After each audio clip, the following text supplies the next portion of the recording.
Welcome back to the Classic Rock Show here on ARfm. I'm joined this afternoon by Robbie, Brian and Ken from Consortium. That's a forerunner. Well, actually, it was at the same time as they were going on, but it was broadcast, televised, all over Europe, except in England and Great Britain. And for some reason, I don't know. And we went right through to the finals. We stayed there for about 2 weeks, I think, in best hotels, of course. And we got into the finals, but of course we didn't win it. And but he was there all the time, Cyril, and he took us under his wing.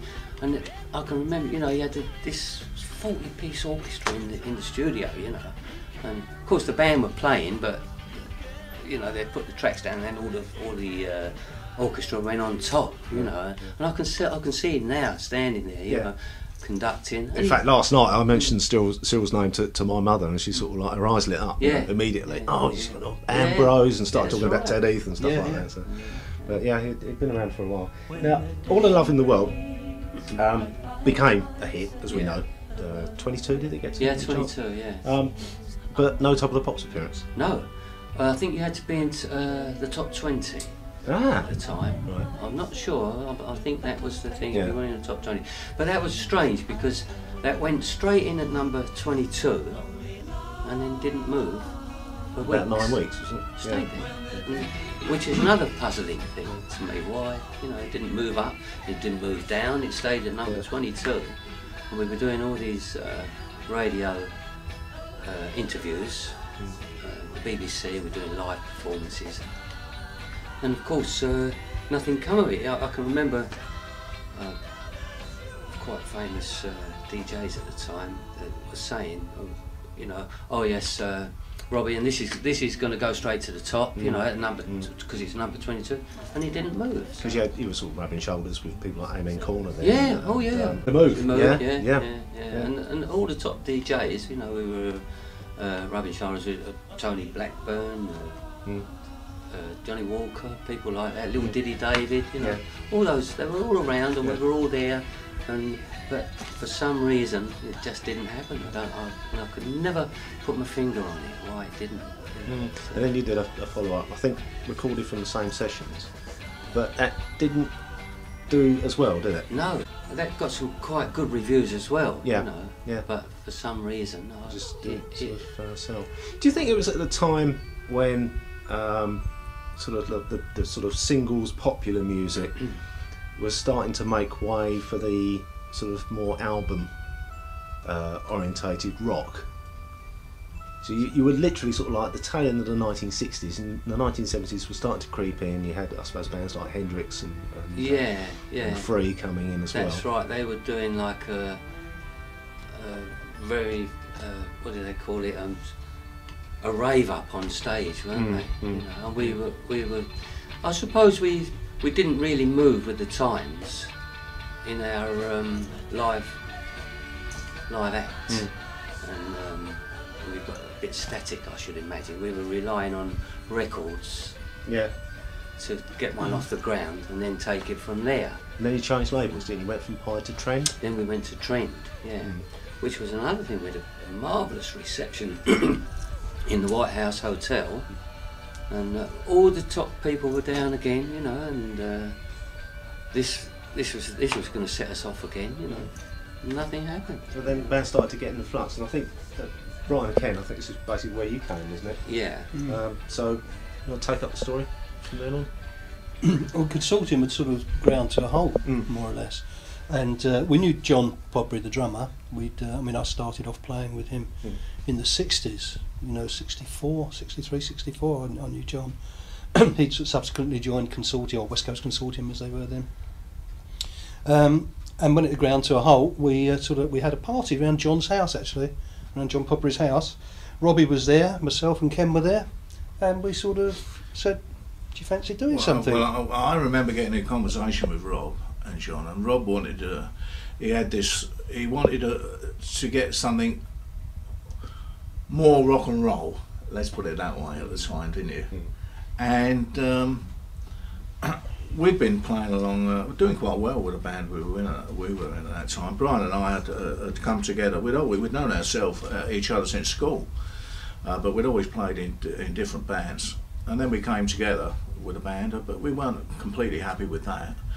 And we knew John Podbury from Consortium, and we played a much more sort of heavier kind of music at that time. We changed our style of music. We were doing that rave up. Yeah. The ironic thing was that Rob was a closet rock singer, though. Yeah, that's right. And he decided to come out.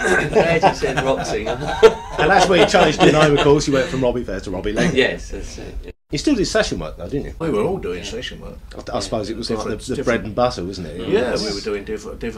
Well, I think we got we were doing things individually. 24 quid an hour, wasn't it? Yeah. That was a lot of money. That was a lot of money then, yeah. Especially if you let it go over another quarter now, because you only got another session. But there was one particular broke a string. There's one particular studio we never got paid, but we could have the studio time, which was a boon to us, really, wasn't it? Oh, that was And we could experiment and record in there. Tangerine Studio, wasn't it? That's right. Yeah. Tangerine, Well, it was all very matey there and all. Yeah, We were all sort of mates. And that was John Worsley, wasn't it? Yeah, Yes. and Dave Myers, Dave sometimes Myers. known as Dave Abrams, wasn't he? Yeah. And they were good days, those. And you had Strays former manager Peter Ammett. Yeah. Looked after you for a while. Yes, Yeah. he Peter did. Amott, Yeah. yeah. Well, you were gigging. I mean, you really worked hard. We were gigging doing the non-stop. research. Absolutely, yeah. Non-stop. Places like Dingwalls in Camden, the Marquee with the Velcro floor, Brecknock, Rochester Castle, which we talked about, and I've been there a couple of times. Def Leppard's Phil Collins used to play there in one of his old bands. You supported Blackfoot Sue, Judas Priest and UFO. Yeah, oh yeah. I was quite impressed about that. Are you a fan? We didn't actually support. I've got to put the record straight there. We didn't actually support Judas Priest. We shared the bill with them. Oh yeah, of course. Yeah, it would have been sort of like the time There were many they support acts. Yeah. Was that at And UFO. We shared the bill with UFO. Yeah. that was at Croydon, wasn't it? No, No, it was no. Pink Fairies at Croydon. Oh, Pink Yeah, Fairies that's at Pink Croydon. And, Yeah. it was at Yeah. St Albans Civic Centre, Yeah. What was that? What's that place at Croydon called? Fairfield Hall. Fairfield Hall. Oh yeah, that's been That's Pink Fairies. Yeah. Yeah. I'm impressed. Yeah. Yeah. I can remember their roadie coming in and saying, "You're going to play some loud music, boys."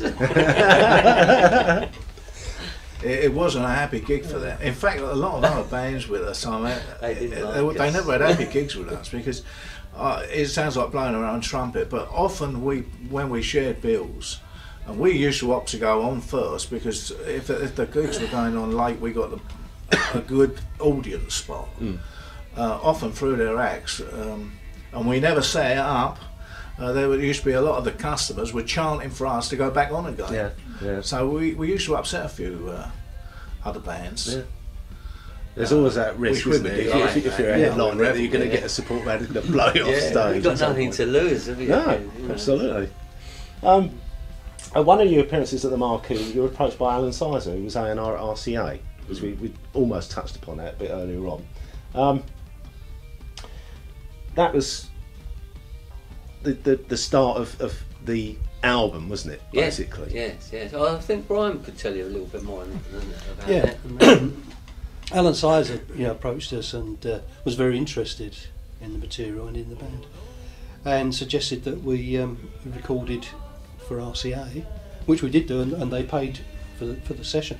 Mind you, it was a very cheap session because I think we did it in 2 days, didn't we? Well, that was our style anyway, wasn't it? Yeah. Forgive me for interrupting there, but that was our style. We used to go in and because we So were you so sort of recorded it experienced- live, basically? More or less. Yeah, we used Yeah. to go in and do it in 1 or 2 takes sometimes. The Rebirth album, very little in the way of overdubs, apart from vocals.